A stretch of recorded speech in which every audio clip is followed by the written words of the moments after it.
Bueno, acaba de finalizar el encuentro entre Boca y Rosario Central, 1-1, empataron, se repartieron puntos, un partido que fue dentro y de en líneas generales, si hablamos y analizamos el encuentro, fue bastante parejo por el desarrollo del partido, por lo que generaron cada equipo y por lo que se termina pasando y termina concluyendo, ¿no? Se volvió Boca a jugar y se reanudó la fecha del fútbol argentino después del parate por fecha FIFA.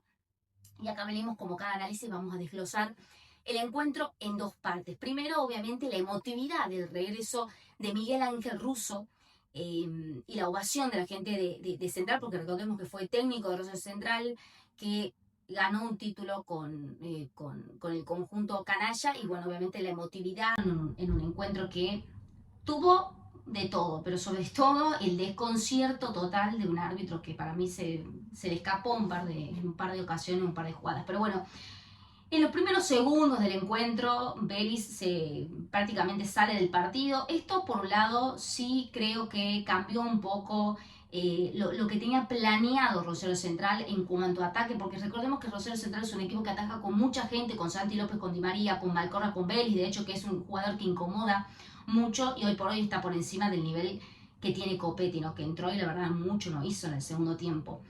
Boca lo caracteriza por generar mucho en la mitad de la cancha, con Palacios, con Paredes, con Palacios y con Bataglia. En este caso, bueno, Palacios yo lo voy a dejar un poquito al margen, ¿no? Porque es un jugador que para mí no genera absolutamente nada, pero más bien con Paredes y Bataglia, que en el primer tiempo lamentablemente no pasó tanto la pelota. Por ello, un poco más, podemos decir claramente, por lo que generó y porque fue el autor del gol de Boca, Batalla en este caso, ¿no? El juego de Boca gravitó siempre por el sector derecho, donde se sintió más cómodo Boca, donde pasó el fútbol, donde pasó el juego interno, donde se generó distintas posibilidades, los centros de Barinada, que por momentos estuvo muy preciso y por momentos no, y con el juego con un Aguirre que flotaba en ataque tratando de generar algo para los delanteros. Una referencia de área de doble 9 que en mi opinión, o para mí, me parece que no funcionó, no gravitó y esto se viene generando constantemente en un Boca que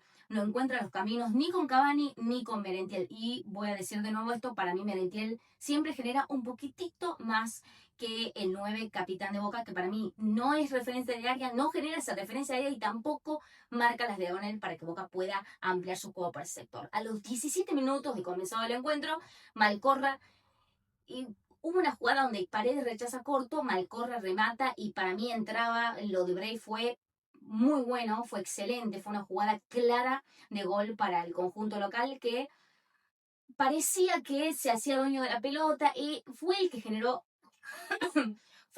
un poquitito más durante el primer tiempo. Sin embargo, Boca en una jugada de pelota parada y como ya nos viene caracterizando el conjunto de Miguel Ángel Russo, hay un toque para Aguirre que es una desatención porque, a ver, los jugadores centrales esperaban el centro, en este caso, y un desmarque de Aguirre y una jugada excelente para que Batalla, que es el goleador de este Boca con 4 tantos, junto con Lautaro de Lolo, convierta el 1-0, que lamentablemente a los 2 minutitos nada más, Rosario Central reacciona rápidamente, hay una jugada clarita previa al gol de Di María, que fue un golazo, que fue, a ver, por un lado yo voy a decir, por una parte es responsabilidad de Leandro Ben, porque termina haciendo 2 pasos hacia adelante y la pelota le termina entrando por la parte, por encima, ¿no? Pero también me parece que hay una desatención de ambos centrales, pero que entra en discusión esto, ¿no? Me parece que fue 80% de responsabilidad del arquero de no poder sacar esa pelota inatajable para que Di María termine empatando muy rápidamente a los 23 minutos del primer tiempo. Y a partir de ahí, Rosario Central, como yo dije, hizo un poco más porque generó mucho mediante centros hacia Duarte. Sandes generaba todo el tiempo centros hacia Duarte, que hay una jugada después de esa que para mí fue clarísima para Rosario Central, que pegan el travesaño, después Santi López remata y Bray la puede sacar. Así constantemente durante todo el primer tiempo, Boca no pudo contrarrestar este ataque contra el segundo palo de Bray, que siempre quedó fuera de camino en la primera mitad. Quiero destacar y hacer un punto aparte y un paréntesis porque no lo había dicho. En la jugada previa a la falta que recibe Boca para el 1-0, ese juego interno de Barinaga que funcionó, después no lo repitió más durante todo el partido. Algo que a mí me generó y me llamó poderosísimamente la atención porque fue algo diferente que funcionó de muy, pero de muy, muy buena manera. Y me generó, obviamente, me pareció raro, me pareció que podría haber hecho algo más con ese juego interno, si bien Boca después lo pudo tratar de generar con Paredes como gran referente. Ese primer tiempo, después hubo una más también que Duarte llega tarde y no puede rematar al arco, una de Coronel también. Y finalmente la primera mitad termina 1-1, un partido que tuvo un par de imprecisiones. De hecho, Cavani por momentos no llegaba a la pelota, por momentos daba los pases mal. Hay una cuestión acá que ya voy a analizar en el segundo tiempo porque Boca no hace cambios, Central tampoco.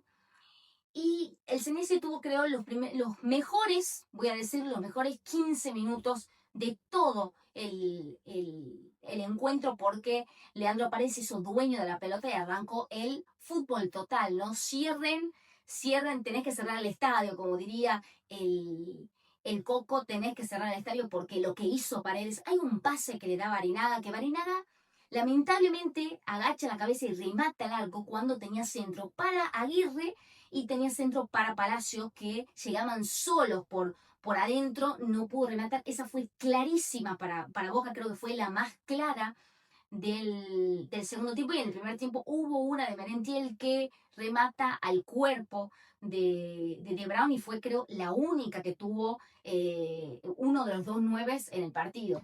Y reitero esto de que un 9 hace un poquitito más que el otro, ¿no? A partir de ahí, Boca se empezó a quedar, los cambios no fueron buenos. A ver, Palacios no gravita, ¿no? Y esto voy a hacer un punto de aparte.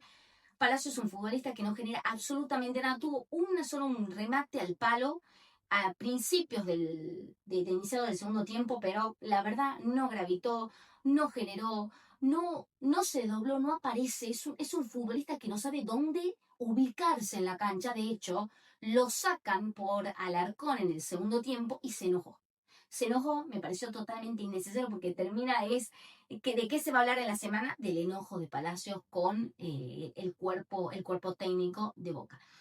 Palacio no está dando a la altura de las circunstancias o de lo que se pretendía o lo que hacía en Colo-Colo de Chile.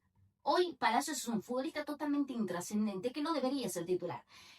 Entró Alarcón, no lo hizo bien lamentablemente, sí erró una muy clara, pero después Boca se terminó desdibujando. Ingresó Velasco, el pibe de los 10 palos, que lamentablemente hoy no hizo un buen segundo tiempo, o por lo menos eso es lo que yo noté. Y después me generó la sensación de que Boca quedó a mitad de camino en el segundo tiempo, que podría haber hecho mucho más, que terminó quedando a mitad de camino, que no generó mucho lo que uno esperaba, o por lo menos en la previa pretendía. Cuando ingresó Hamilton Campas, perdón, Boca ya no tuvo la posibilidad de subir por ese sector, porque es un futbolista que gravita mucho, que genera mucho, es muy desequilibrante, es un extremo muy desequilibrante, y a partir de ahí el partido se acható, se aplacó y no pasaba absolutamente nada. Boca intentó, buscó un remate, pero después, más allá de eso, no hubo mucho más desde lo futbolístico. Sí me parece extrañísimo que Cavani no salga nunca, nunca sale, ¿eh? Cavani es el futbolista intocable de este Boca que parece que por más que juegue mal, no sale. No sale, pasa el tiempo y sigue siendo lo mismo y termina generando esta incomodidad, me parece, porque no termina de convencer y tampoco termina de cerrar desde el juego. Así que bueno, termina siendo un empate de líneas generales, termina siendo lo más justo, lo que tenía que pasar. Lamentablemente, Boca tuvo un par de posibilidades claras con Merentiel, pero no las pudo concretar. tuvo una clarísima de Barinaga. Para mí esa era la jugada clave del encuentro que podía haber cambiado el rumbo del partido. Y la desatención obviamente defensiva de Leandro Bay para con el golazo de Ángel Di María en el 1.